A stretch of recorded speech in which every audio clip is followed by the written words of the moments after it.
إلا تذكرة لمن يخشى تنزيلا ممن خلق الأرض والسماوات العلى الرحمن على العرش استوى له ما في السماوات وما في الأرض وما بينهما وما تحت الثرى وما أمروا إلا ليعبدوا الله مخلصين له الدين حنفاء ويقيموا الصلاة ويؤتوا الزكاة ذلك دين القيمة لا إله إلا الله الله أكبر الله أكبر ولله الحمد الحمد لله رب العالمين وبه نستعين على أمور الدنيا والدين ولا حول ولا قوة إلا بالله العلي العظيم اللهم صل على سيدنا محمد الفاتح لما أغلق والخاتم لما سبق والناصر الحق والحق والهادي إلى صراطك المستقيم وعلى آله وصحبه حق قدره ومقداره العظيم أما بعد السلام عليكم ورحمة الله وبركاته.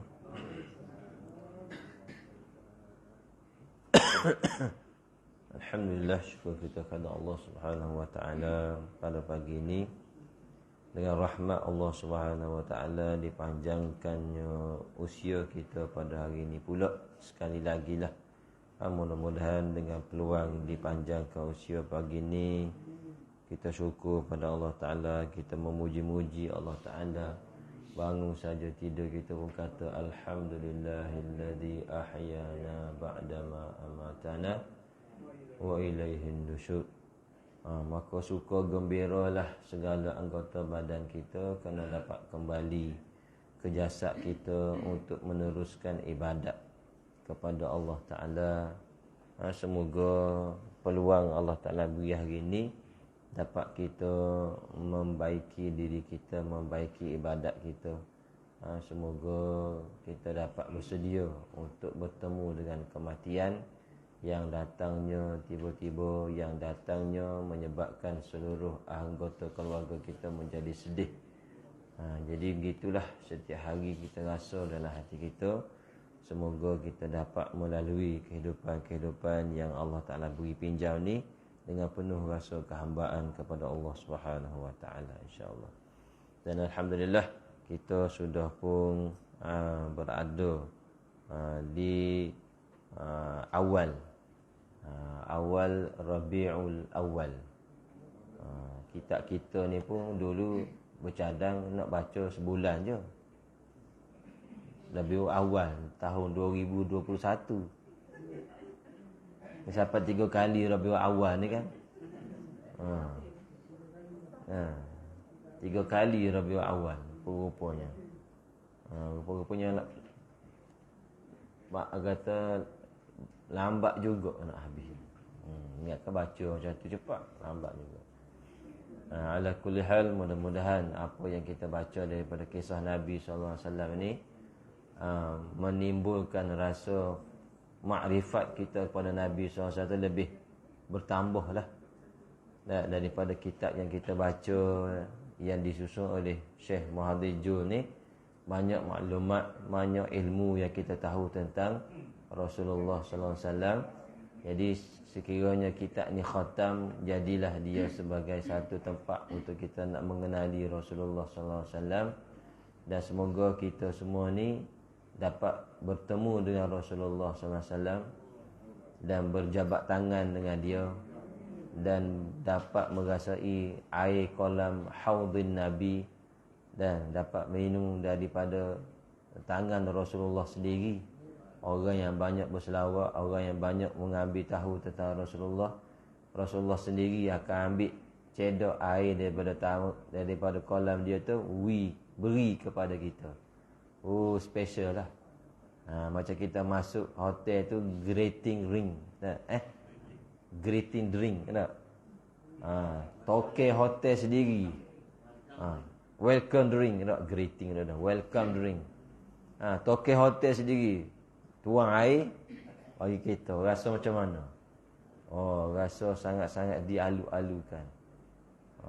Nabi sendiri cedok air bagi. Cedok air bagi. Cedok air bagi. Bagi siapa? Bagi orang yang banyak selawat pada Nabi, orang yang banyak ambil tahu tentang Nabi. Jadi begitulah impian dan harapan kita kepada Allah Subhanahu Wa Taala, agar Allah Taala temukan kita dengan kekasihnya Nabi Muhammad sallallahu alaihi wasallam yang sekian lama yang kita duk rindu kepada dia. Semoga kita ni dapat bertemu dengan Nabi Muhammad sallallahu alaihi wasallam yang segala amal ibadat ni berpunca daripada dia. Nah, boleh kita sembah Allah Taala, boleh kita ibadat pada Allah Taala ni punca pada siapa? Nabi Muhammad lah. Bukan orang lain. Maka besar jasa dia kepada kita. Batulah kita baca jazallahu anna sayyidina Muhammadan sallallahu alaihi wasallam ma huwa ahlu. Tu ucapan terima kasih kita kepada Nabi Muhammad. Jazallahu anna sayyidina Muhammadan sallallahu alaihi wasallam ma huwa ahlu. Jazallah, semoga Allah Ta'ala membalas balasan kepada Nabi Muhammad sallallahu alaihi wasallam daripada kita dengan balasan yang selayak-layak dengannya. Allah Ta'ala saja yang tahu balasan yang paling layak dengan Nabi Muhammad sallallahu alaihi wasallam. Kita nak sebut supaya beri gini, supaya beri begini, tidak termampu kita ni. Kenapa? Kerana kita tidak mengenali secara dekat seperti mana Allah Ta'ala mengenali Nabi Muhammad sallallahu alaihi wasallam.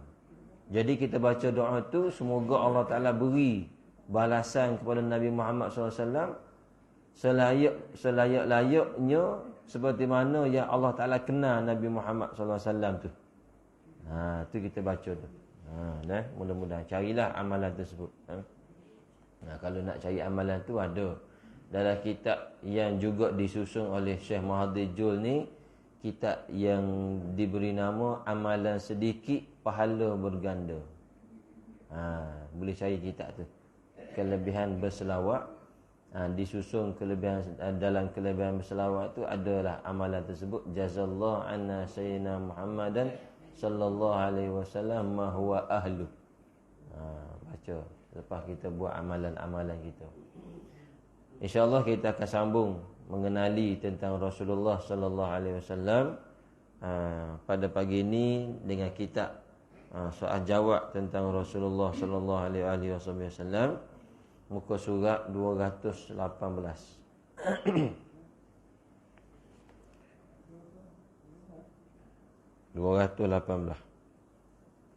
Bismillahirrahmanirrahim. Qala Syekh Mu'allif rahimahullahu ta'ala wa nafa'ana bi'ulumihi fid dharain. Amin Allahumma amin. Sayyidatina Saudah binti Zam'ah, isteri Rasulullah sallallahu alaihi wasallam ini, makam dia dikebumikan di dalam Baqi'. Dalam Baqi' tu ada lebih kurang 9 orang isteri Rasulullah. Disenaraikan bila kita masuk kubur tu, 9 isteri Rasulullah yang ada situ. Pertama Juwairiyah. Dalam Baqi' dia satu petak, dalam satu kepungan. Kalau kita masuk straight dah masuk ke pintu Baqi' tu, straight mengadap tu atas sikit. Dah kawasan kepungan. Dia tak nampak kepung dah sebab dia pun kecil je. Dia dulu, zaman dulu, zaman sebelum Saudi dulu, zaman Uthmaniyah dulu, kawasan Baqi' ni, kubur-kubur isteri Rasul ni dia buat satu binaan khas sebagai memelihara, memuliakan dia lah. Orang boleh tahu pergi ziarah, ini kubur isteri Rasulullah, ini kubur Fatimah, ini kubur anak Rasulullah. Orang boleh tahu. Sekarang ni dah dia samakan semua. Jadi orang tak tahulah. Ada tahu tu tahu, orang tak tahu tu tak tahu. Jadi dalam tu ada Juwairiyah, adanya Ummu Salamah, Zainab bin Jahsy, Zainab bin Huzaimah, Zainab binti Khuzaimah, kemudian Saudah, Saudah kita nak baca depan ni. Kemudian Hafsah, kemudian Safiyah, kemudian Ummu Habibah, kemudian Aisyah. Dalam satu petak tu. Dalam satu kopungan di dalam paket tu. Banyaklah itu semua daripada kaum kerabat Rasulullah SAW, dan juga syuhada yang lain ada dalam paket tu. Jadi sejarah rekaslah sejarah tentang Saudah binti Zam'ah ni. Yang pertama, hanya selepas kewafatan Sayyidatina Khadijah.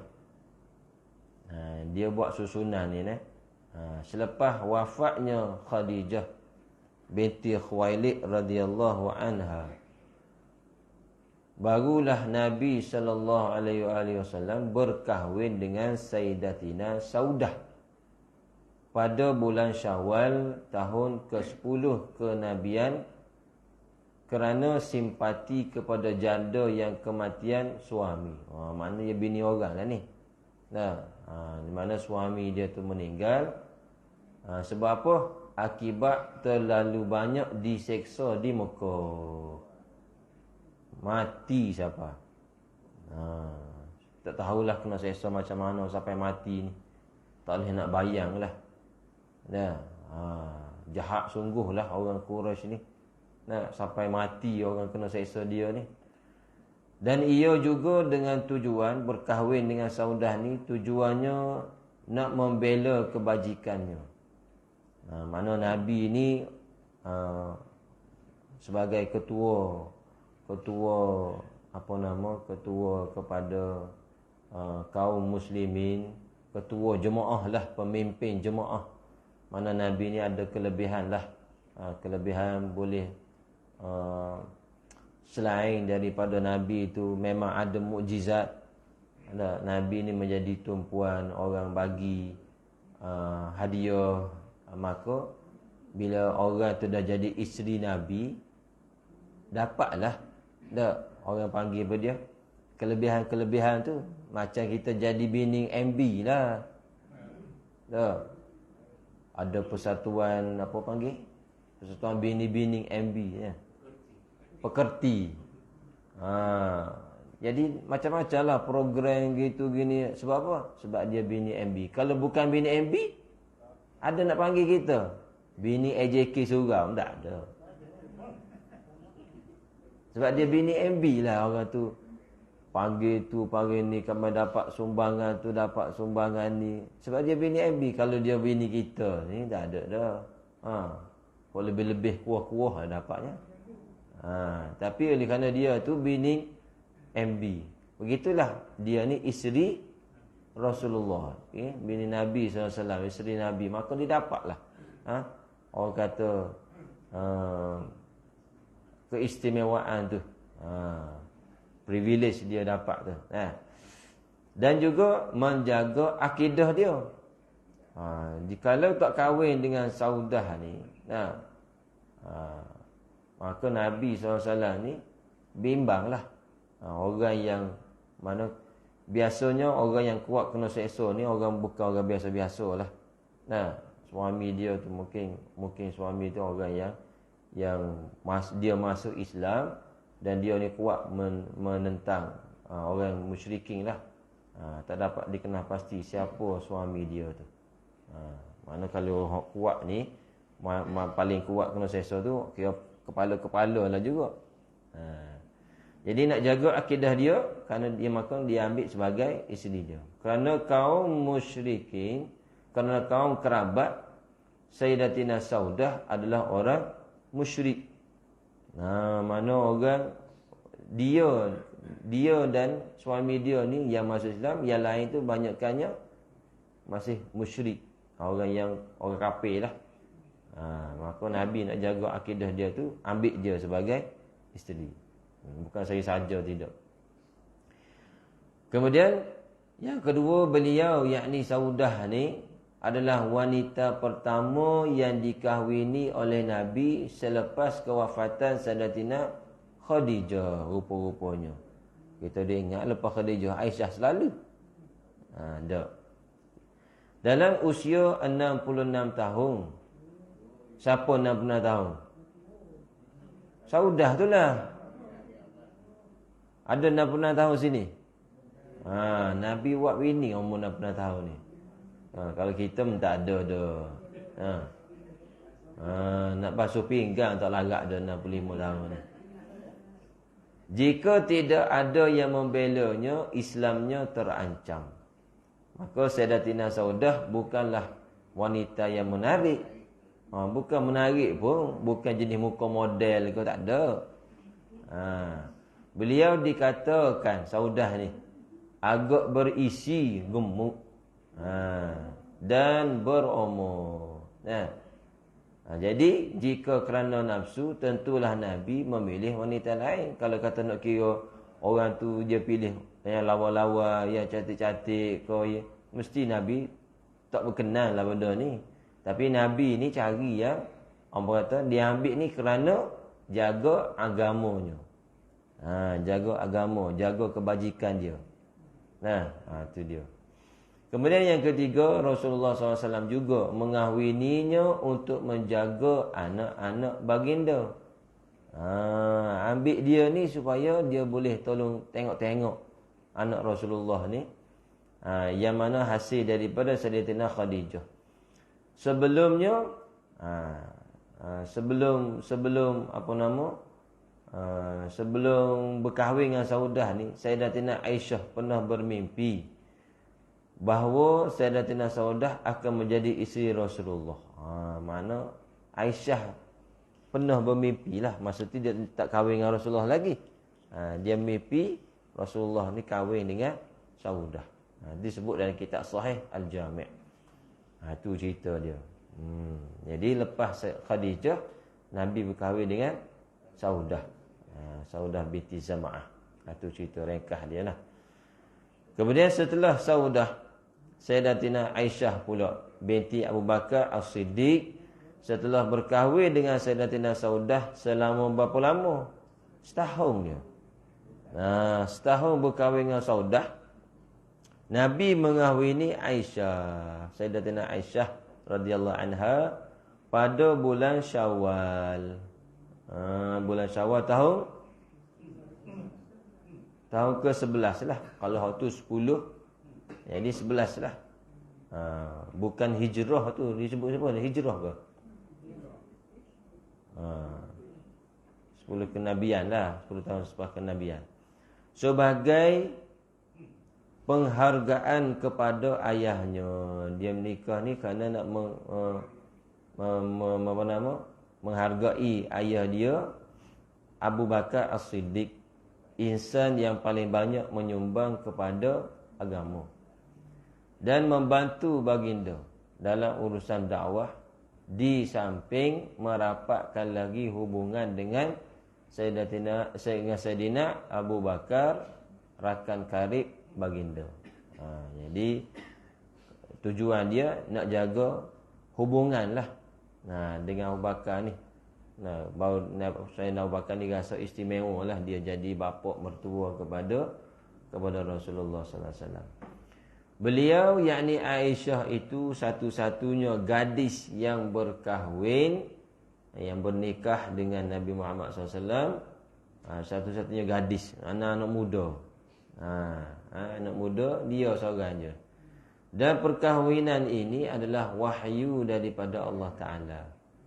Perkahwinan dengan Sayyidatina Aisyah membawa hikmah yang sangat besar apabila beliau akhirnya menjadi wanita yang paling alim dalam pengetahuan agamanya. Sebab dia paling muda, jadi banyak dia dapat ilmu. Orang lain tu 60 banyak belaka dah umur. Berbanding dengan Aisyah. Macam kita lah, orang muda belajar, orang muda ni lebih cepat dapat berbanding dengan kita yang dah lama ni. Bulan 3-4 kali pun tak lekat-lekat lagi. Itulah. Jadi Aisyah ni wanita yang banyak menjadi rujukan para sahabat, para tabi'in dari segi ilmu, terutama dalam ilmu rumah tangga. Dalam ilmu rumah tangga banyak di hadis-hadis diriwayatkan oleh Sayyidatina Aisyah radhiyallahu anha. Habis. Sekarang inilah Sayyidatina Hafsah binti Umar. Ini anak Sayyidina Umar pula. Wallahu a'lam. InsyaAllah kita sambung minggu hadapan.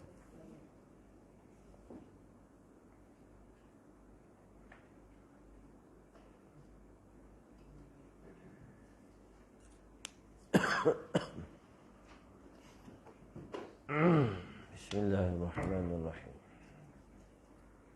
Allah, ni pun lama juga ni. Tengok-tengok tarikh malam tadi, 10 tahun tu. Dah 2014 kat dengan 10 tahun tu. 9 tahun lah. Surah Cengah mula kita ni Surah Cengah 10 tahun dah. Mati 45 orang dah.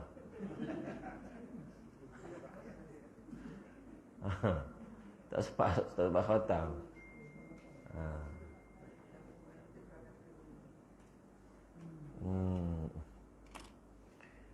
Muka surat 400 berapa ni? 468 Bismillahirrahmanirrahim. Qala Syekh Mu'allif rahimahullahu ta'ala wa nafa'ana bi'ulumihi fid darain. Amin Allahumma amin. Tajuk sabar atas bala bencana. Bismillahirrahmanirrahim. Rabbi shrah li sadri wa yassir li amri wahlul 'uqdatam min lisani yafqahu qawli. Di antara perkara-perkara besar yang menyelamatkan perkara besar ni, satu benda yang sangat sifat yang kena ada dalam hati kita, yang mana sifat ini menyebabkan kita tu diselamatkan oleh Allah Ta'ala dengan sebab sifat ni lah. Anda perlu ada sifat ni, iaitu bersabar atas segala bala bencana yang datang daripada Allah Ta'ala, dan bersyukur atas segala nikmat yang dikurniakan ke atasmu, atas kita, serta zuhud. Ada 3 sini sebut: sabar, syukur, zuhud. Zuhud pada dunia yang kerap melalaikan manusia dari mengingati Allah Ta'ala. Ni banyaklah. Banyak melalaikan manusia bila dia tidak zuhud. Bila dia tak syukur, bila dia tak sabar. Adapun sifat sabar itu mempunyai keutamaan yang besar. Hajat manusia kepada sifat sabar tu amat ketara sekali dalam segala hal ehwalnya. Sabar ni dalam semua keadaan, dalam semua situasi. Maka ada orang tanya, kalau dalam bab keluarga, apa punca kebahagiaan? Orang jawab, sabar. Lepas tu tanya, apa lagi? Sabar lagi. Kemudian apa lagi? Sabar lagi. Jadi sabarlah kunci utama kebahagiaan dalam rumah tangga. Nak duduk pada siapa sabar tu paling kuat? Pada suami. Suami. Kalau suami tak sabar, habislah rumah tangga dia. Sebab suami inilah dia kena memain peranan penting dalam rumah tangga dia. Kalau tak sabar, kalau dia ikut terikut rentak isteri yang biasalah, perempuan ni dia emosi. Dia cepat sedih, dia cepat ni, dia cepat. Maka suami dia kena banyak sabar. Dia kena jadi macam Rasulullah. Bukan suruh jadi Rasulullah, tak. Jadi macam Rasulullah. Sabar. Berpandangan jauh. Dia tak cepat melatah.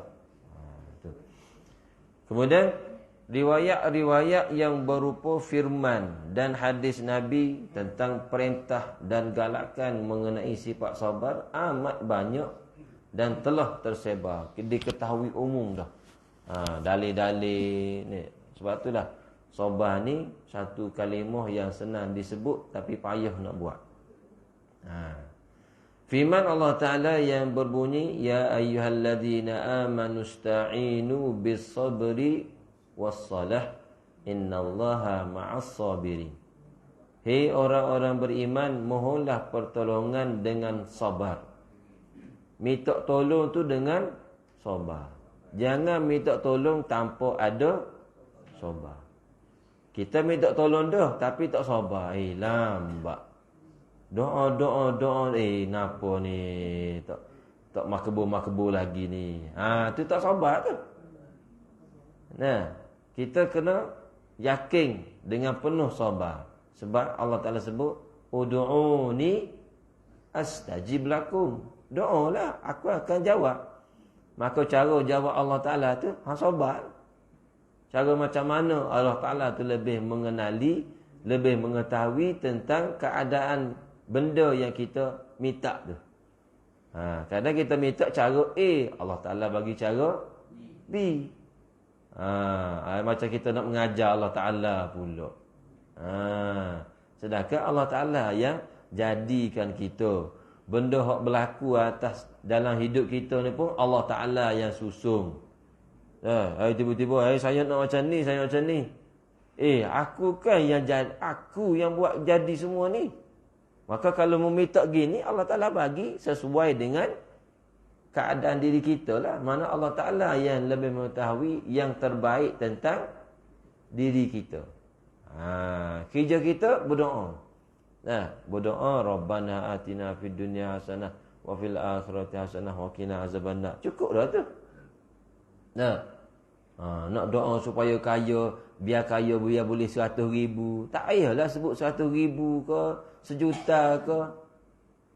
Kadang Allah Ta'ala bukan sekadar dia bagi 1,000,000, lebih daripada 1,000,000. Tapi kita kalau lebih 1,000,000 muju baru. Kita nak juta lah, tak lagi 2,000,000. Yang tak muju, minta juta bagi 500 je. Apa ni? Sedangkan ada benda lain yang nilainya sama dengan 1,000,000. Maka kita serah pada Allah Ta'ala. Sebab Allah sebut, wasta'inu bis sabri. Minta tolong Allah Ta'ala dengan sabar. Jangan gopoh gapah. Jangan gelojoh. Lawan pada sabar ni gelojoh. Nak cepat. Tergesa-gesa. Jangan. Maka minta tolong pada Allah Ta'ala bisabri wassalah. Sekali. Minta tolong bukan doa saja, sabar saja, semayang tidak. Sebab itulah dua benda ni sekali. Minta tolong, berdoa dan solat kepada Allah Ta'ala. Semoga Allah Ta'ala mengkabulkan segala hajat kita, permohonan kita. Kerana solat itu adalah tempat kita mendekatkan diri kepada Allah Ta'ala. Bila orang tu dah bersabar, minta tolong dengan semayang, hasil dia, innallaha ma'as sabirin. Allah Ta'ala akan bersama-sama dengan orang yang sabar tersebut. Kalau dia tak berdoa tapi dengan tidak ada sabar, tidak ada sembahyang, maka jauh sekali Allah Ta'ala nak duduk dengan dia. Ma'as sabirin. Betullah orang yang paling banyak memiliki sifat sabar ni Nabi Muhammad sallallahu alaihi wasallam. Dia sabar dan dia banyak bersembahyang kepada Allah Ta'ala. Ujian banyak yang menimpa Rasulullah SAW. Dalam ujian banyak, apa dia buat? Bukan duk doa saja, menagih, mengadu pada Allah Ta'ala. Dia banyak beribadat, solat kepada Allah Subhanahu Wa Ta'ala sehingga bengkak-bengkak kakinya. Itu tanda orang yang benar-benar mempraktikkan Ya ayyuhalladzina amanu ista'inu bis-sabri was-salah. Kemudian keadaan Nabi macam tu, Allah Taala sentiasa bersama dengan Rasulullah sallallahu alaihi wasallam. Sebab dia sabar dan dia sembahyang. Jadi kalau kita nak berhajat apa-apa, banyakkan sembahyang. Di samping bersabar. Dapatlah apa yang kita hajati. Tambahkan ibadat sembahyang kita. Kadang orang ni masa dia berhajat tu sembahyang. Bila dapat tak sembahyang dah lah. Itu masalah juga. Lagi tak dapat dia sembahyang, banyak sembahyang, bangun tahajud. Allah Taala pun bagi. Sibuk dah lah, tak sembahyang dah lah dia. Tak boleh lah gitu, tak aci lah. Nabi ni sampai ke akhir hayat dia tu dengan ibadat.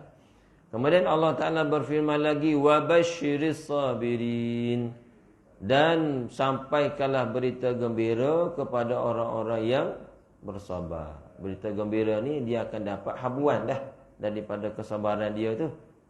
Berita gembira yang paling gembira, innallaha ma'as sabirin. Tu paling gembira lah. Orang sabar ni hak paling gembira bukan dia orang bersabar paling gembira ni bukan kata dia gembira bila dapat apa yang dia hajat. Dia gembira bila dia dapat berdamping dengan Allah Ta'ala. Tu besar sekali tu. Macam kisah seorang wali Allah, masa dia sakit. Dia sakit, dicerita oleh guru saya, dia cerita ni seorang wali Allah, dia sakit berwasir berpuluh-puluh tahun. Berpuluh tahun.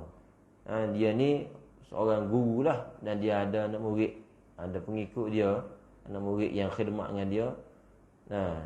Tengok pada guru dia ni berwasir, masalah berwasir ni sampai ke dia tak boleh keluar daripada rumah dia. Teruknya dia ni.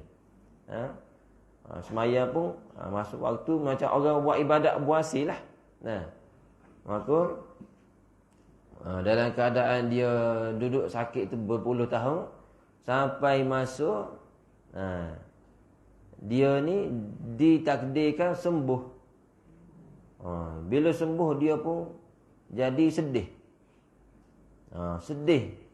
Masa dia sakit dia tak sedih.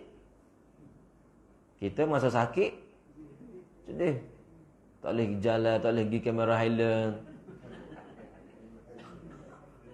Sedih lah, anak cucu ajak tak boleh pergi.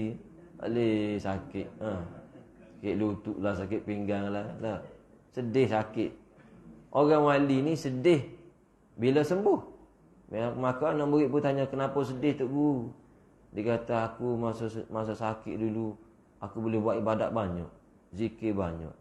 Bahkan ada ketika kadang-kadang aku dapat melihat malaikat. Sedih aku. Sebab apa? Sekarang ni aku dah kurang ibadat aku. Sebab apa? Sebab dah boleh bergerak, bergaul dengan manusia, maksiat aku dah makin bertambah. Sebab masa dia sakit, dia sabar. Bila dia sabar dengan sakit dia, peluang dia tu mendekatkan diri dengan Allah Ta'ala tu banyak. Tu ya gembira tu. Tu seronok tu. Tu beza. Orang yang sabar dengan ujian tu, dia rasa dia dekat dengan Allah Ta'ala. Orang sakit, dia seronok sakit sebab apa? Dia berpeluang untuk boleh baca Quran, boleh zikir, hati dia boleh fokus, khusyuk pada Allah Ta'ala. Bila dia sihat, tak ada dah nak baca Quran, tak sempat. Masa duduk dalam wak ni, nak duduk, nak buat apa? Baca Quran lah, zikir. Itu sifat orang sakit mukmin ni. Kalau sakit bukan mukmin, dia lain. Duduk dalam wak juga, duduk layak, estro tengok TV. Hospital besar-besar mahal-mahal, dia ada TV. Orang lain pegang tasbih, dia pegang remote. Private lah, bilik wak private. Ada TV kan Haji tak? Ada TV kan? Kan? Bilik wak dia tu macam bilik dia, rumah dah. Ada sofa, ada seti semua, TV. Nurse tu macam orang gaji dia je. Orang lain pegang tasbih, dia pegang remote. Tak. Nah. Itu beza. Kalau dia ada ilmu, dah. Buat apa pegang tasbih? Aku tengah sakit. Pegang remote, pegang tasbih lah. Baca Quran sampai habis. Maka gembiranya orang sabar ni ialah dia dapat bersama dengan Allah Ta'ala. Kemudian firman Allah Ta'ala lagi, Wallahu yuhibbus sabirin. Bukan sahaja orang yang sakit tu dia sabar. Allah Ta'ala juga mencintai orang-orang yang bersabar. Allah Ta'ala suka. Sebab apa? Sebab dia dah dengan Allah Ta'ala. Nah, maka orang yang sabar ni macam kita tahu dah. Nabi-Nabi, ulul azmi, orang yang paling banyak bersabar. Betulah orang yang paling banyak sabar tu, tarah dia tu mungkin hampir kepada tarah Nabi-Nabi. Nabi Muhammad SAW sendiri daripada kecil lagi sudah teruji kesabaran dia. Masa kecil ayah mati. Dia dalam perut ayah mati. Tak sempat tengok muka ayah dia. Tak kenal lah rupa ayah. Bayangkan yang lahir-lahir ayah mati masa kecil, masa dalam perut mati, kenal dengan tengok gambar aja. Tak pernah rasa sentuhan ibu bapak dia. Tak pernah dipeluk oleh bapak dia. Bayangkan cucu kita, yang kita menantu lelaki ni mati, anak kita perempuan mengandung anak menantu kita lelaki kita mati, keluar atuk rasa macam mana cucu yang tak pernah tengok ayah dia. Duduk dengan atuk. Duk main-main gua-gua dengan atuk, nak gua dengan ayah tak ada. Sayu rasa. Tahu-tahu kenal ayah dengan gambar. Setahun sekali pergi kubur. Kubur siapa ni? Kubur ayah. Umur berapa? Baru 5 tahun. Macam itulah Nabi SAW lebih dahsyat. Dalam masa kecil tak kenal rupa ayah dia. Kemudian 5-6 tahun mak pula mati. 5-6 tahun ni tengah orang kata tengah duk main macam anak kucing lah. Ikut buat lah. Tiba-tiba mak meninggal. Macam anak kucing duk tengah gurau naik atas leher. Gigit. 5-6 tahun mati mak pula. Lepas mati mak duduk dengan siapa? Duduk dengan pak saudara. Pak saudara ni tak sama dah. Sebab itulah Abu Talib ni sayang kepada Sayyidina Nabi Muhammad ni. Sebab apa? Nabi Muhammad ni sedih daripada kecil lagi. Duduk dengan atuk, duduk dengan pak saudara pula. Sebab itulah dia mengenalkan, aku tak sanggup Nabi Muhammad kena seksa.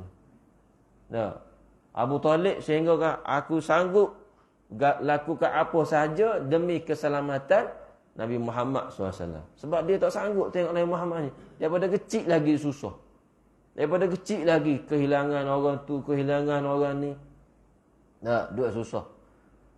Bila dia besar, besar dah boleh pandai bawa diri. Boleh pula wahyu Allah. Boleh pula benda yang besar daripada Allah Ta'ala. Untuk nak menyebar agama.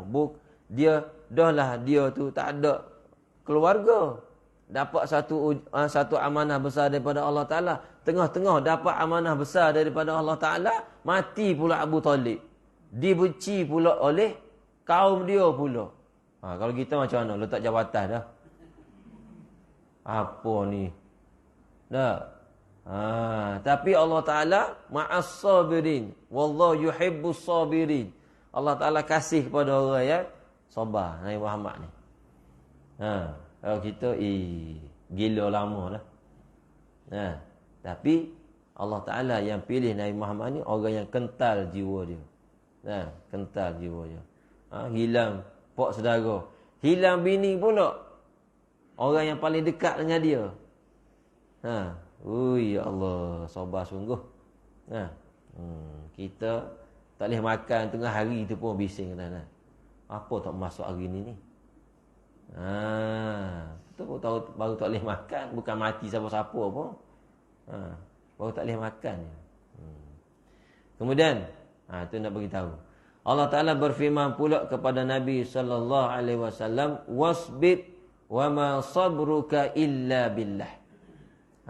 Hendaklah engkau sabar, hai Muhammad, sedang kesabaranmu itu hanya kerana keredaan Allah Subhanahu wa taala. Besar kehebatan sabar ni. Batu orang sabar tu orang nampak hebat orang yang banyak sabar ni. Berbanding orang yang cepat melenting, cepat melatah. Berbanding dengan orang yang banyak sabar ni, dia cool, relax, mikir bagaimana nak menghadapi ujian ni. Orang yang cepat melenting, cepat gini-gini, tu orang yang tanda-tanda orang yang kalah menghadapi ujian. Dia sanggup buat gini. Kemudian Allah Ta'ala berfirman lagi, wasbir lihukmi rabbika fa innaka bi'ayunina. Bersabarlah engkau terhadap ketetapan Tuhanmu, kerana sesungguhnya engkau dalam pandangan mata kami, yakni dalam pemeliharaan kami. Orang yang sabar ni dia dijaga oleh Allah Subhanahu wa taala. Sebab apa? Sebab dia mengingati, menyedari bahawasanya keimanan dia kepada Allah Ta'ala tidak ada yang berlaku ni melainkan ada hikmah daripada Allah Subhanahu wa taala. Maka dia sedar begitu, Allah Ta'ala peliharalah dia. Sebab dia nampak benda yang berlaku dalam diri dia ni, yang berlaku dalam hidup dia ni adalah daripada Allah yang dia kasihi. Allah Ta'ala yang dah beri berbagai-bagai nikmat kepada dia. Maka dia Allah Ta'ala pelihara, jagalah. Sebab itulah kita kena tiru cara Rasulullah menghadapi ujian. Jangan cepat kita berputus asa, jangan cepat kecewa. Allah Ta'ala firman lagi, waja'alna minhum a'immatan yahduna bi amrina lamma sabaru. Dan kami jadikan di antara mereka itu pemimpin-pemimpin yang membimbing mereka dengan perintah kami, iaitu apabila mereka pemimpin tu bersikap sabar. Nak jadi pemimpin ni kena sabar. Jangan cepat putus asa, jangan cepat kecewa, jangan cepat marah, jangan cepat melenting, jangan cepat ni fikir bagaimana nak menghadapi situasi masyarakat. Kalau dia pemimpin, bagaimana nak jaga rakyat. Keadaan sekarang ni kan, barang tu naik, barang ni naik, ni mahal, tu mahal. Jadi seorang pemimpin dia fikir jalan macam mana nak menguruskan benda ni. Jangan fikir nak menyalahkan siapa-siapa. Dia fikir bagaimana cara nak selesaikan masalah ni. Gula mahal, tu mahal, ni mahal. Biasalah. Setiap zaman mahal belaka. Zaman kita dulu pun mahal juga. Sebab kita banding dengan yang lepas. Banding dengan lepas, mahal lah kita ni. Masa zaman 80-an, masa tu mahal juga. Sebab kita banding dengan 60-an. Cuma sekarang ni mahal, tak boleh nak banding yang akan datang sebab tak tahu lagi. Setiap masa akan mahal. Bila mahal tak turun dah. Tak turun dah. Nasi kabu RM6. Dulu RM4.50 lah. Dulu masa RM4.50 pun mahal ni. Masa RM4.50 tu mahal sebab orang lain jual RM2.50. Mahal ni. Tak bila benda nak murah, tak ada nak murah dah ni, makin naik. Jadi bagaimana nak menghadapi tu? Itulah kena fikir. Dia kata menjadi pemimpin ni kena bersikap sabar. Kemudian Allah Ta'ala kata lagi, innama yuwaffas sabiruna ajrahum bighairi hisab. Hanya sahaja orang-orang yang bersabar itu akan disempurnakan pahalanya bighairi hisab, tanpa hisab. Orang yang banyak sabar ni pahala dia dapat tanpa kiraan, tanpa hisab. Tinggi nilaian pahala yang dia dapat bagi orang yang bersabar ni. Kemudian daripada hadis Nabi SAW pula kata, may yasbir yusabbirhullah wa ma u'tiya ahadun ata'an khairan wala awsa'a minas sabri. Siapa yang suka sabar. Siapa yang suka sabar, nescaya Allah akan menteguhkan hatinya. Ni payah ni, walaupun nama Sabariyah pun payah juga ni. Nama Sabariyah dah tapi tak sabar juga. Payah ni. Tapi kalau dia suka sabar, Allah Ta'ala akan menteguhkan hatinya. Dan tiada seorang pun yang diberi kurnia lebih baik dan lebih luas daripada sifat sabar. Sabar. Lapar ni, sabar je. Malah tadi tak makan, balik-balik kuliah ni ada mesyuarat, tak ada makan ni. Balik rumah peti sejuk kosong belakang dah. Sudah. Sabar. Sampai sekarang sabar. Ada makanan tak lepas ni tak? Ada. Sabar lah. Tu panggil sabar dengan apa tu? Sabar dengan kelaparan. Kemudian Rasulullah SAW sabda lagi, as-sabru mi'walul mu'min was-sabru amiru junudil mu'min. Sifat sabar itu diumpamakan seperti cangkul orang mukmin. Umpama cangkul. Macam mana nak dikatakan cangkul ni? Diumpamakan cangkul. Mi'walul mu'min. Maknanya cangkul tu diguna untuk mendapat membajak hasil. Kalau tak ada sabar, umpama tak ada cangkul, nak dapat hasil macam mana? Sifat sabar adalah panglima bala tenteranya orang mukmin, menahan. Sebab itulah dalam puasa yang benda yang paling tinggi ialah sifat sabar. As-saumu junnah. Puasa itulah perisai. Sabar itulah sebagai perisai dia. Sabar daripada rasa nak berbuka, sabar daripada rasa ni semua. Kemudian sabda Nabi lagi, fi sabri ala ma takrahu khairun katsir. Bersabar terhadap hal-hal yang engkau tidak senang itu ada kebaikannya yang banyak. Benda yang kita tak senang, maksudnya benda yang kita rasa tak selesa, sabar. Relax dulu. Akan ada kebaikan dia. Tersebut dalam sebuah hadis ataupun asar daripada sahabat bahawasanya iman itu terbagi dua. Pertamanya sabar, keduanya syukur. Dua benda ni. Orang sabar nak berkesan, nak berhasil sabar dia kena syukur. Orang yang syukur, dia kena sabar. Di dua tu macam adik-beradik lah. Tak boleh lepas. Sabar dan syukur. Macam dalam ibadat dia ada rajak dan khauf. Sabar dan syukur. Satu lagi rajak dan khauf. Lantara itu orang mukmin sangat berhajat dan perlu kepada sifat sabar. Hari-hari kena ada sabar ni.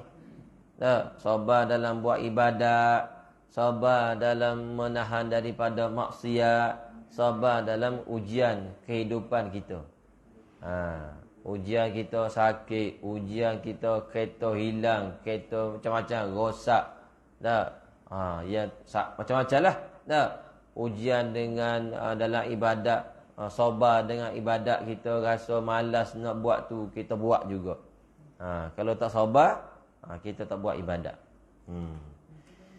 Terutama sekali ketika menghadapi bala dan bencana, kesusahan dan kesukaran dan segala macam penganiayaan. Tu kena sabar.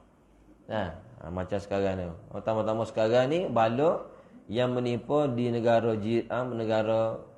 Morocco dah. Sampai ribu-ribu. Ni kena ingatlah satu benda akhir zaman ni, bencana berlaku di merata tempat.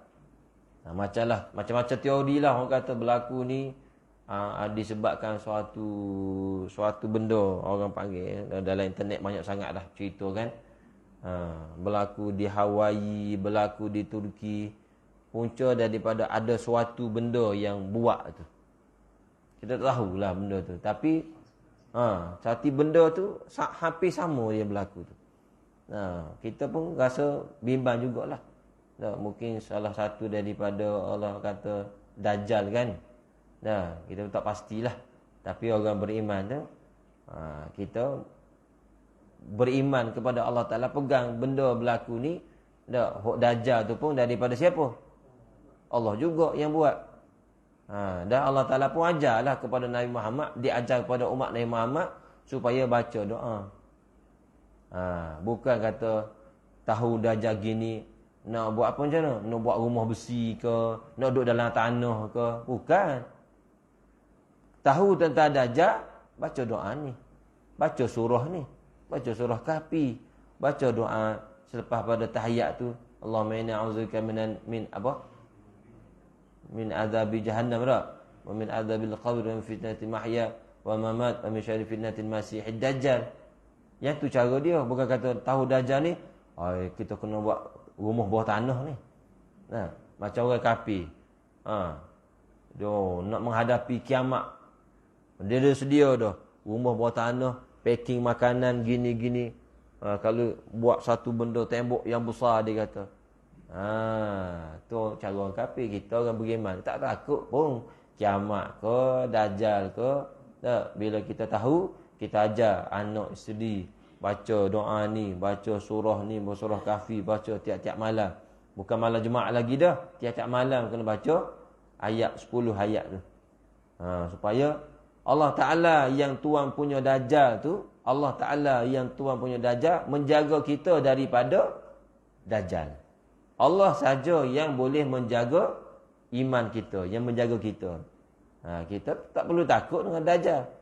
Yang kita takut, kita tak buat persiapan, berdoa pada Allah Ta'ala untuk menghadapi Dajjal sekiranya muncul. Baca doa tu. Habis. Kemudian, menghadapi segala kesusahan dan kesukaran dan segala macam benda, yakni apabila ditimpa suatu musibah, ia tidak segera berputus asa. Malah seharusnya ia bertenang dan berlapang dada. Tidak akan merasa sempit dan bosan.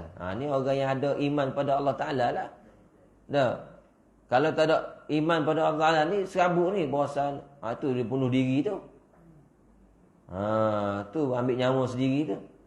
Dan tidak pula orang yang beriman pada Allah Ta'ala ni, tidak pula mengadu halnya ke sana sini. Tak sebut dalam Facebook. Orang sekarang ni sebut dalam Facebook. Kadang ada setengah-setengah tu dia tak sebut, orang lain yang tolong sebut. Macam cerita hot viral dalam sehari dua ni, tukang apa nama, Food Panda. Food Panda tu. Orang ambil gambar dia, bukan dia suruh orang ambil gambar dia, orang lain ambil gambar. Boleh dalam media sosial. Tak pasal-pasal boleh motor free. Tu rezeki dia lah. Kita jangan pula, aku kena ni, tolong ambil gambar tak jadi. Tak jadi benda tu dia tak tahu. Dia pun mengaku salah, memang salah dia pun. Salah dia. Sabar suruh naik kereta, naik motor. Tak ada rotek. Tapi rezeki dia. Bahawa buat rezeki dia tu, orang yang tolong dia tu makin naik lah. Naik rating dia, orang tukar tolong tu. Orang tukar tolong tu makin laris lah dia. Tu teknik orang sekarang. Tu teknik orang sekarang. Kena tolong ni, orang dia tengah viral ni, kena tolong ni. Habis modal 30,000, kita dapat balik dia 100,000, tak apa. Itu ikut dia lah tu dah. Niat kalau betul-betul nak tolong, alhamdulillah. Kalau ada niat lain, itu urusan dia. Orang sekarang macam tu. Nak macam mana? Zaman dia sekarang ni. Nak dapat tu, nak dapat ni cara mudah. Habis. Kemudian orang yang kuat sabar dia ni, dia tak sempit, dia tak bosan, dia tak mengadu ke mana-mana, tetapi sentiasa tetap menghadapi Allah Ta'ala dengan penuh khusyuk dan khuduk. Hati dia ni memohon dan merendah diri kepadanya sambil bersangka baik terhadap Allah. Sesudah itu, hendaklah ia meyakini dirinya bahawasanya segala bala dan bencana yang kini ditimpakan Allah Ta'ala ke atas dirinya itu sebagai ujian yang diiringi dengan berbagai-bagai kebaikan yang banyak. Inna ma'al usri yusra. Inna ma'al usri yusra. Ma'al. Inna ma'al. Sungguhnya beserta. Ma'al usri. Usri itu kepayahan. Dalam kepayahan tu ada yusra. Ada kemudahan. Bukan habis kepayahan datang kemudahan. Tak. Allah sebut inna ma'a. Ma'a tu bersama. Yang kita tak tahu mana kemudahan tersebut. Kita tak tahu. Yang penting dalam kita diuji tu kita bergantung kepada Allah Ta'ala. Allah sebut dah inna ma'al usri yusra fa inna ma'al usri yusra. 2 kali dah. 2 kali diulang tu. Cuma kita tak sedar, tak perasan je lah. Sebab itulah disebut sini dia kata bila dia meyakini dalam tu ujian yang ditimpa tadi, meyakini sebagai ujian yang diiringi. Iring ni bersamalah. Dah, iring tu. Iring ni duduk belakang ke duduk tepi? Pengiring duduk belakang ke duduk tepi?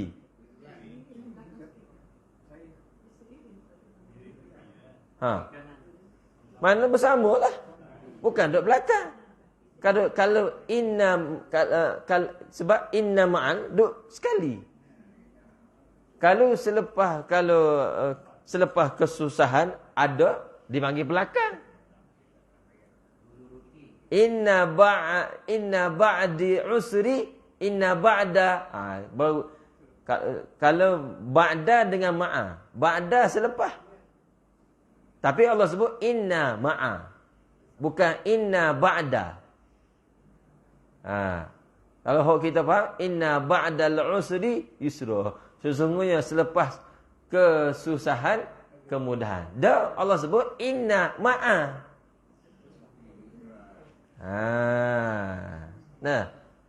Ini kena kuat ni. Bergantung dengan Allah Ta'ala. Habis. Ujian tu diiringi dengan berbagai-bagai kebaikan yang banyak. Seperti meningkatkan darjat, menggandakan pahala serta menebuskan dosa. Hak ni yang paling penting. Bukan kita nampak selepas susah ni duit jadi kaya.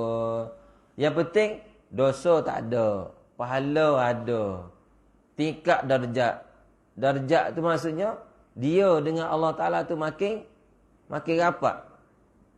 Darjat. Macam orang ada darjah ketinggian, pangkat ketinggian. Kalau askar, dia ada darjat ketinggian. Ni, apa ni atas dada dia ni? Ni garis ni, macam pesel warna ni. Dipanggil apa dia dah? Ba. Orang askar tahulah. Dipanggil ba. Ni. Makin tebal bal dia tu, makin dia dekat dengan raja. Ni. 3-4 baris. Kalau sekeping tu, kopra tu tak payah.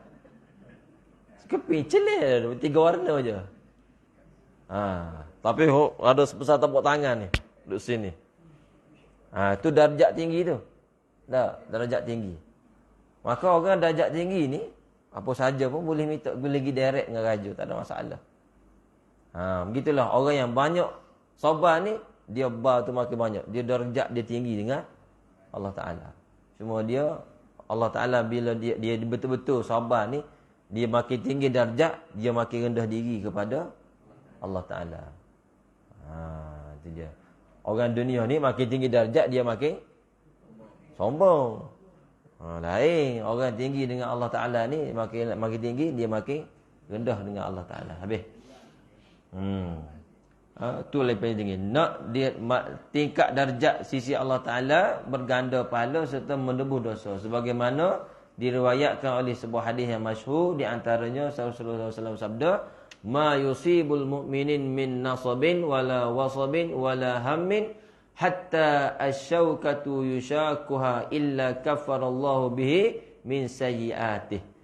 Tiadalah yang menimpa seorang mukmin dari bala bencana ataupun kesukaran ataupun kerusingan, apa sajalah, benda-benda yang menjadi satu kesusahan, kesukaran dalam hidup kita tu, sehingga duri yang menyucuknya, duri apa? Duri ikan. Dalam rumah kita tu, duri tu lah ikan. Cucuk cak kena kaki kita. Duri tu. Pergi kucing, jamu dia kat dapur, kat siki. Tiba-tiba ada duri. Tulang ikan cak kena kaki. Nah. Itu pun malaikat Allah Ta'ala akan menebus dengannya, dengan duri tu, segala dosa-dosanya. Duri tu je. Duri ikan, tulang ikan, cucuk jari kaki kita. Kita Allah sakit ya. Yang itu Nabi kata menjadi kafarah kepada kejahatan kita. Jangan kita Allah nata kucing ni. Tak jadi. Nah. Kena Allah. Oh ni kafarah ni. Nah. Itu dia. Bukan kata tulang kucing je. Anak cucu kita mari sepak pijak duri dinosaur dia. Sakit. Siapa? Apa dia main dinosaur ni? Marah cucu. Jangan marah. Sakit kita sebab cucu. Sebab Allah Ta'ala jadikan cucu sebagai asbab sakit kita tu. Setiap kesakitan itu kafarah. Setiap kesakitan terpijak duri dinosaur. Oh, dinosaur pijak. Ada lagi dinosaur. Mainan. Mainan dinosaur. Terpijak duri dinosaur. Nah, sakit Allah. Oh, nyotok kemah. Ingat, sakit terpijak duri dinosaur tu kafarah kita. Melalui asbab cucu kita. Jangan kita nampak duri pokok. Nah, macam duri di padang pasir. Duri dinosaur rumah kita. Sakit itu adalah daripada Allah Ta'ala. Nak mengkafarah dosa kita. Nak cocok duri kat pagar kau, kita pergi kebun kan. Caku-caku tebah. Nak kena duri. Oh sakitnya. Duri yang kena daripada pokok yang kita duk menebah dalam kebun kita tu, itu menjadi kafarah dosa kita. Mudah-mudahan. Habis kat itulah. Seorang mukmin memerlukan sabar yang banyak. Mudah-mudahan kita dapat menghayati sifat sabar dalam hidup kita ni, insya-Allah. Habis.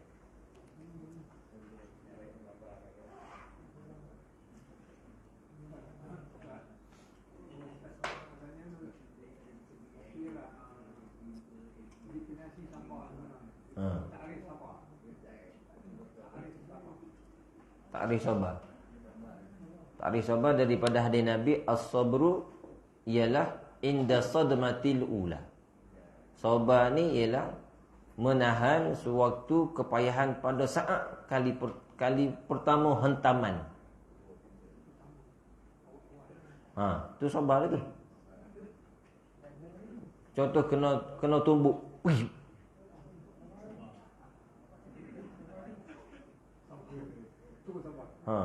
Orang kita nak bawa kereta, tiba-tiba orang gesek kereta kita. Sabar situ. Kalau kita tak sabar, siapa driver dia ni? Buat kamera kita, kamera dashcam kita tu. Tak sabar. Sabar ni pada yang pertama mula-mula tu, inda sadmatil ula. Tu je sabar. Nah. Contoh kalau kita dengan bini kita. Abang ni gini-gini mana. Oh, dia ingat aku ni tak tahu kan. Masa tu dalam hati tu sabar. Nah, kalau kita kita reflect dengan yang kita terasa dalam hati sebab mulut dia tu, kita tak sabar. Banyak kali berlaku. Tak ada orang lain, bini kita je. Abang ni bos pinggan dia seorang je. Pinggan tu padahal sekali ni baru kita tak buat, kita basuh pinggan kita nya. Selama ni kita basuh juga pinggan-pinggan kuali-kuali je.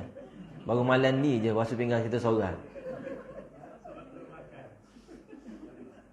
Nah, sebelum ni memang kita pergi basuh puyuk ke kuali dah. Dia tak nampak. Tiba-tiba malam tu dia nampak kita basuh pinggan kita satu je. Terbiar pinggan ada 3 keping. Bunyi selalu. Kalau kita sobat, masa tu lah, tu sobat kan. Kalau kita tak sobat, aku jawab kan. Maka kalau kita jawab, tak sabar lah. Allah Ta'ala datang ke isteri tu nak meningkatkan martabat suami. Bukan nak menyalahkan isteri, tak. Isteri itu adalah suatu asbab daripada Allah Ta'ala nak mengangkat kedudukan suami. Isteri ni dia tak jatuh martabat dia sebab dia dijaga oleh suami. Ni penting suami ni. Suami dia sabar. Lalu dah dekat tu siapa, sepak tu siapa, tak ambil, isteri kita kata. Baru malam ni yang tak buat siapa. Dia punya bunyi popek-popek dia. Kita pun buat relax, dengar, ambil, buang. Tak habis 100 kalori pun. Ambil siapa, buang tu siapa. Sudah. Lepas tu dia bunyi tak? Tak bunyi dah. Tak bunyi dah. Tak habis 500 kalori lah. Ambil siapa, buang tu siapa. Karipat sebutir tu tak habis kalori. Dengan ambil siapa tu, buang tu siapa. Daripada kita jawab, tak? Yang menyebabkan 1000 kalori. Baik tak payah jawab. Ambil siapa, buang. Senyap sudah. Tak? Gitulah. Sebab isteri buat kerja lebih banyak daripada suami. Tak? Buat sarang labah lagi. Tak? Lipat baju, vacuum kapet, lipat kapet. Kita suami duduk menengung isap rokok. Kalau isap rokok lah. Tak isap rokok tak apa. Betul lah. Dia kena sekali, buat kerja sekali. Dan suami kena sabar. Nabi paling kuat sabar dengan isteri. Pernah Nabi SAW ditolak oleh salah seorang daripada isteri dia sampai jatuh terduduk. Nabi pernah ditolak oleh isteri dia, tak ingat nama apa. Ditolak oleh suami dia, isteri dia sampai, adalah isteri ni tak puas hati dengan Rasulullah, ditolak sampai jatuh terduduk. Nabi tak meleting, dia bangun. Dan Nabi pernah dicabar oleh Aisyah sendiri. Sehingga akan beri kes rumah tangga Rasulullah ni diketahui oleh Sayyidina Abu Bakar sendiri. Mana kes tu besar lah. Sampai ayah dia tahu. Sampai ke Sayyidina Abu Bakar mari nak selesaikan kes ni. Sayyidina Abu Bakar ni tak sanggup direndahkan oleh Aisyah. Dia angkat tangan, ping sebutir. Rasulullah kata, bukan begini cara nak selesai masalah. Mana ada kes besar dalam keluarga Rasulullah sendiri. Bila kena tapas sebutir Aisyah ni, gimana duduk belakang Rasulullah. Duduk bergaduh dengan Rasulullah ni. Kata Rasulullah jangan menipu. Abu Bakar ni pantang benar menipu sebab dia as-siddiq. Adakah Rasulullah menipu? Abu Bakar ni pantang dengar kalau kata Rasulullah menipu. Tak. Nabi tak pernah menipu. Sebab dia membenarkan segala perbuatan Nabi, segala perkataan Nabi. Sebab dia membenarkan itulah Allah Ta'ala beri gelaran pada dia As-Siddiq. Tiba-tiba anak dia kata jangan menipu. Ada kes dalam keluarga dia. Dia tahu, datang jumpa dengan Aisyah, ping sebutir. Rasulullah kata, bukan gini cara dia. Tadi duduk bergaduh dengan Aisyah. Lain kali Aisyah mari duduk belakang dia. Pegang belakang dia, takut kepada Abu Bakar. Rasulullah dia dia tak cepat meleting, dia relax. Sebab kalau sekadar rumah tangga, Nabi duduk menanggung, sabar, relax, ummah lagi. Bukan rumah tangga dia saja, ummah ni. Siapa yang boleh menanggung kesabaran rumah tangga, dia boleh tanggung benda yang di luar. Betul lah. Jadi suami ni dia kena sabar. Dah. Bunyi apa-apa tu biasalah tu. Tu dia. Habiskan ni lah. Wallahu a'lam. A'udzubillahi minasyaitonir rajim. Bismillahirrahmanirrahim. Alhamdulillahil alamin. Wassalatu wassalamu ala sayyidina Muhammad wa ala alihi ajma'in. Allahumma inna nas'aluka 'ilman nafi'an muhitatan wasi'an wa 'amalan salihan maqbulatan wa sa'adatan darin wa sulhatan takhir rizqin. Allahumma akhrijna min dhulumatil wahmi wa akrimna binuril fahmi waftah 'alaina bi ma'rifatil ilmi wa asina akhlaqana bil ilmi wa sahhil lana abwaaba fadlik wa anshur 'alaina min khazain rahmatika ya arhamar rahimin. Sallallahu alaihi wasallam Muhammad wa ala alihi wasallam. Alhamdulillahirabbil alamin.